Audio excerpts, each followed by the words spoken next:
What's going on is Anton from antondaniels.com. I appreciate you guys for continuing to rock with me. Right now, I'm right outside of Comerica Park.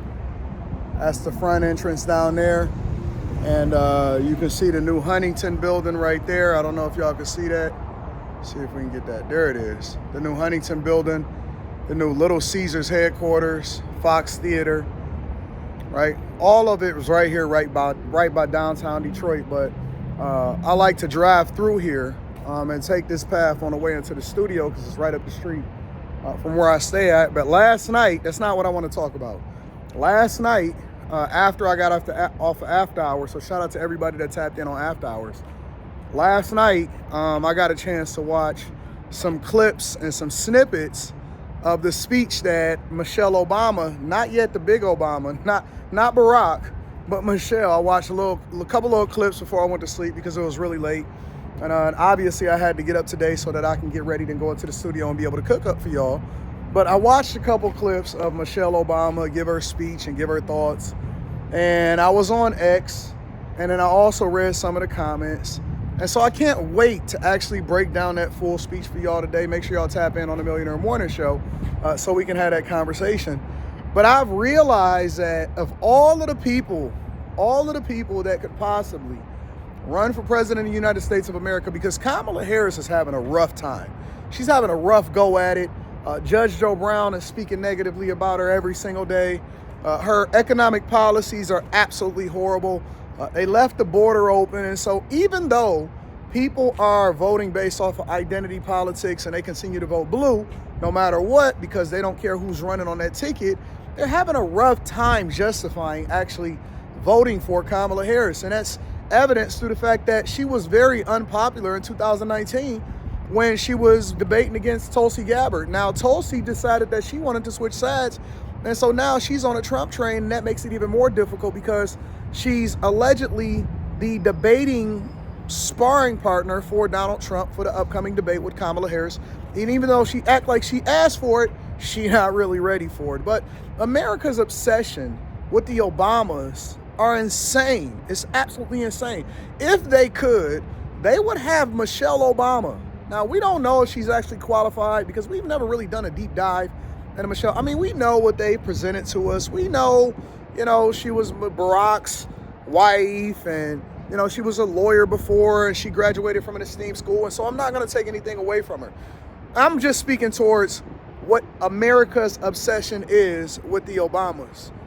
It's almost at a fever pitch, and it's almost as though we're not even objective enough to look at the facts, similarly to how they're kind of ignoring what happened with Kamala Harris's past and the fact that the Biden administration completely left the borders open.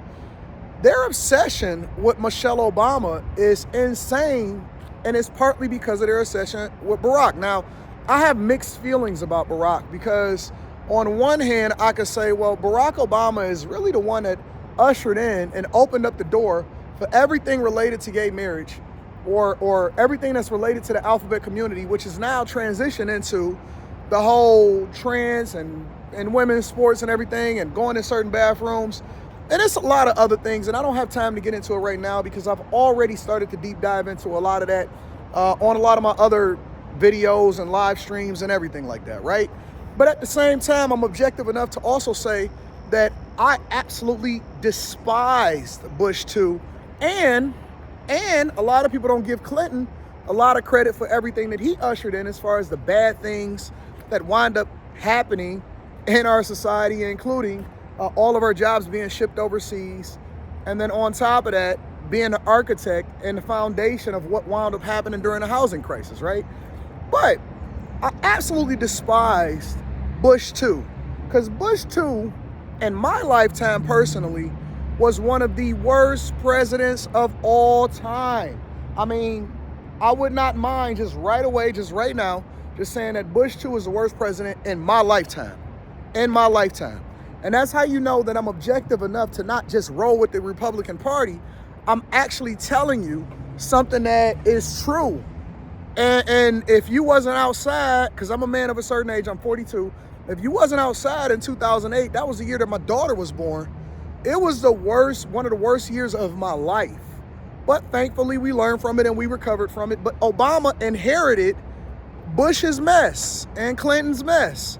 And so I'm conflicted a little bit because I have to be objective enough to say, well, he inherited a mess and he managed through a mess.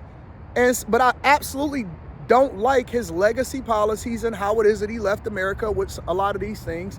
And so again, I'm not going to get into all of that. I'm not going to get into the policies and stuff like that right now because that's not what we're talking about. We can talk about that at another time. But what I will tell you is that I seen people looking like they were about to cry in the audience. I remember when she went on her book tour and she was basically selling out arenas of women and people that were looking to her for inspiration and stuff like that, right?